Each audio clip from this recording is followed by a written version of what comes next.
Reservations తీసేయాలంటాం సబబే, కానీ దానికన్నా ముందు కులం తీసేయాలి, కులం వదులుకోవాలి, కులాలు లేని సమాజం చూసి కదా రిజర్వేషన్స్. నేను ఒకటే చెప్తాను సాహు, ఫస్ట్ ఎవరెవరి దగ్గర ఆంధ్రప్రదేశ్ రాష్ట్రంలోని భారతదేశంలో రిజర్వేషన్లు తీసేసేయండి, మొత్తం పంచండి ఈక్వల్గా, దామాషా ప్రకారం పంచేసేయండి.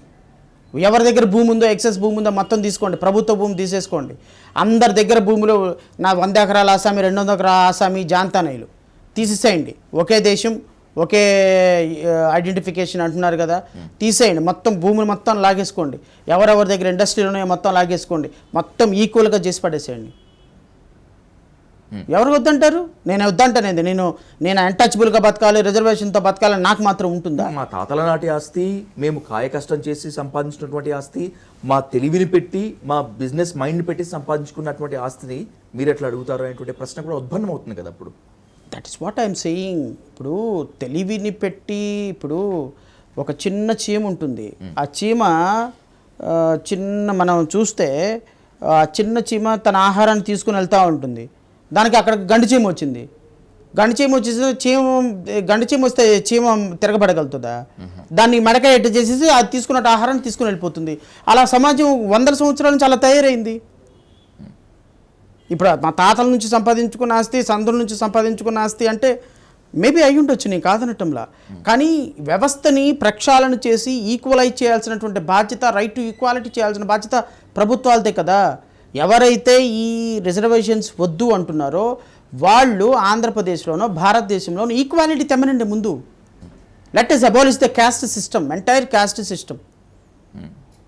ఈ గుళ్ళకు నువ్వు రావద్దు, ఈ బళ్ళకు నువ్వు రావద్దు అనే వ్యవస్థని మార్చేసేయండి, తీసేసేయండి. పేర్లు వెనకాల కమ్మ, రెడ్డి, కాపుతో చౌదరుల గీజలు తీసి పడేసేయండి. అసలు కులమే లేదు ఈ దేశంలో, కులం లేదు అసలు. కాస్ట్ అనేటువంటి కాలం తీసి పడేసేయండి. కాలం ఏం లేదు, Indian, that's all. He's an Indian. Sahu Indian, Jada Shyam Kumar Indian, XYZ Indian, Modi Indian, that's all. ఏ రాష్ట్రం ఏ ఇండియన్. మీరు చెప్తున్నటువంటి ప్రతిపాదన చాలా అద్భుతమైనటువంటి ప్రతిపాదన, కానీ గ్రౌండ్ లెవెల్లో సాధ్యమవుతుందా? సాధ్యం కానిస్తారా? రిజర్వేషన్స్ తీసేయాలి అనే ఉద్యమం వచ్చినప్పుడు దీనికి కౌంటర్గా స్టార్ట్ అయ్యే ఉద్యమం ఇదే.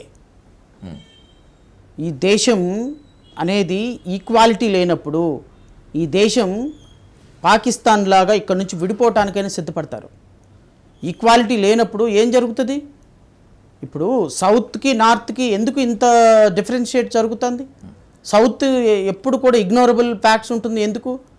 నీకు సుప్రీంకోర్టులో కావచ్చు, కేంద్ర ప్రభుత్వంలో కావచ్చు, సౌత్ నుంచి రిప్రజెంటేషన్ ఎక్కడ ఉంటుంది? సౌత్ పీపుల్ అంటే అసలు నార్త్ పీపుల్కి ఎక్కడైనా రెస్పెక్ట్ ఉందా?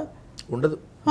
మరి ఈరోజు ఈ దేశంలో సౌత్ నుంచి contribution, major contribution tax wise దగ్గర నుంచి ఇంక ఏదైనా సరే సెంట్రల్కి కాంట్రిబ్యూషన్ ఇచ్చేది సౌతే. ఈరోజు సౌత్ని ఇగ్నోర్ చేస్తున్నారు. నేను అనేది రేపొద్దున రిజర్వేషన్స్ ఉద్యమం అంటూ వస్తే దీనికి కౌంటర్ ఉద్యమం ఖచ్చితంగా వస్తుంది కదా. ఎందుకు? ఈ దేశంలో ఉన్న మెజారిటీ ప్రజలు శూద్రులే కదా. 45 కోట్ల మంది ప్రజలు, దళితులు ఉన్నది అంత ఈజీ కాదు. ఆంధ్రప్రదేశ్ రాష్ట్రంలో బీసీలకి 29% రిజర్వేషన్ ఉంది. రిజర్వేషన్ తీసేస్తే బీసీలను కూడా బయట పెట్టాలి కదా. SC ST బీసీలు తీసేస్తే 3%, 4%, మ్యాక్సిమం 10%, 90% ప్రజలు ఎవరు రిజర్వేషన్లో ఉన్న వాళ్ళే కదా.